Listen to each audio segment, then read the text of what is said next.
Terima kasih. Hebat.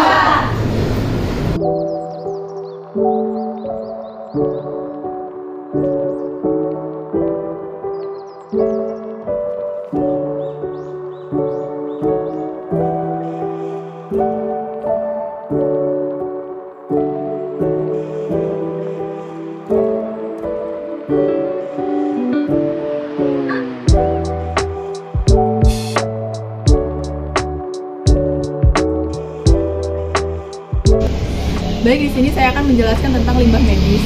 Limbah medis sendiri yaitu limbah yang berasal dari pelayanan medis yang menggunakan bahan-bahan beracun, infeksius, dan berbahaya.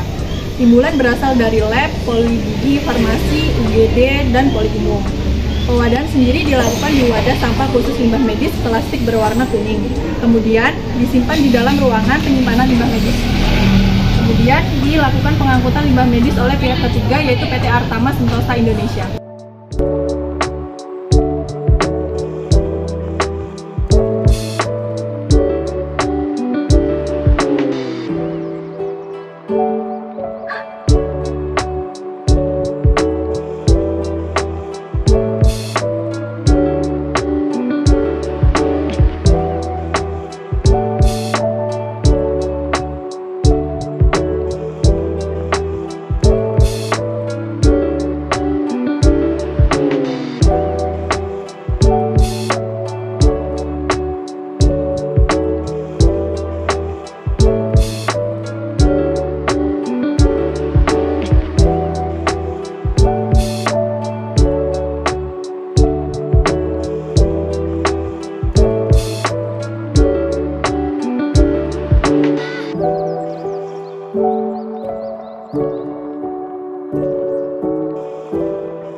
STBM, sanitasi total berbasis masyarakat. Pengertian STBM sendiri, STBM adalah pendekatan untuk merubah perilaku, hygiene, dan sanitasi melalui pemberdayaan masyarakat dengan cara penyicilan.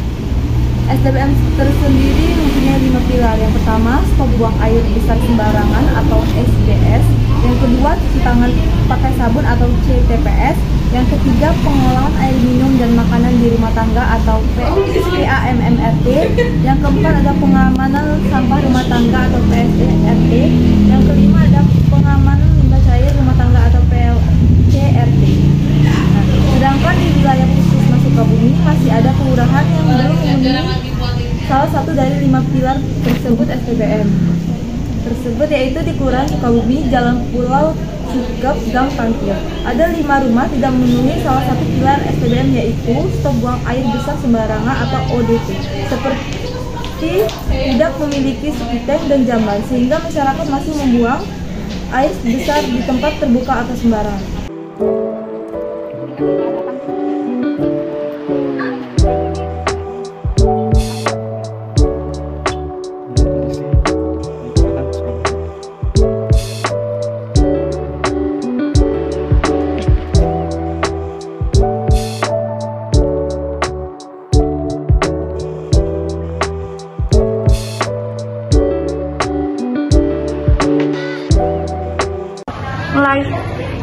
Fungsi depot air minum. Depot air minum adalah usaha yang melakukan proses pengolahan air baku menjadi air minum dalam bentuk curah dan menjual langsung kepada konsumen. Ada beberapa air minum yang kami inspeksi seperti video berikut.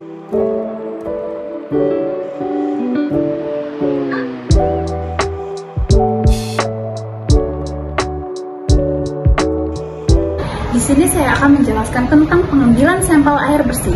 Yang pertama, mulut keran dibersihkan menggunakan alkohol.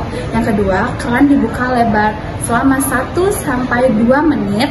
Lalu yang ketiga, keran dibuka sedikit, lalu air mengalir pelan. Yang keempat, buka tutup botol. Yang kita gunakan adalah botol yang steril. Yang kelima, air keran ditampung 3/4 botol. Yang keenam, tutup botol dengan rapat. Yang terakhir, diberi label. Adapun pemeriksaan yang kami lakukan yaitu secara fisik, kimia, dan mikrobiologi. Terdapat 6 sampel air, yaitu di Perumahan Nusantara, Cendana, Sukabumi, dan Sukabumi Indah. Yang kami akan lakukan adalah pemeriksaan pH, TDS, suhu, nitrat, nitrit, kromikol, total coliform, dan E. coli dengan standar baku mutu Peraturan Menteri Kesehatan Nomor 32 Tahun 2017.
merupakan bak inlet sebagai tempat masuknya air limbah yang berasal dari laboratorium, poli-gigi, dan UGD. Ini merupakan bak penampungan awal. Bak pengurai senyawa organik berbentuk padat. Ini merupakan bak anaerob, berfungsi sebagai tempat menguraikan zat organik yang ada di air limbah oleh bakteri anaerobik. Ini merupakan bak aerob sebagai bak yang diisi dengan media kerikil dan bahan serat.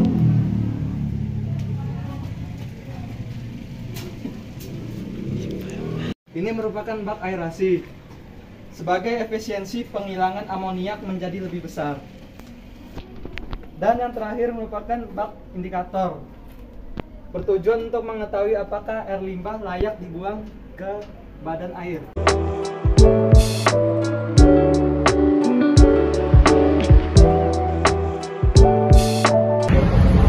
Pengukuran kebisingan di Puskesmas Sukabumi.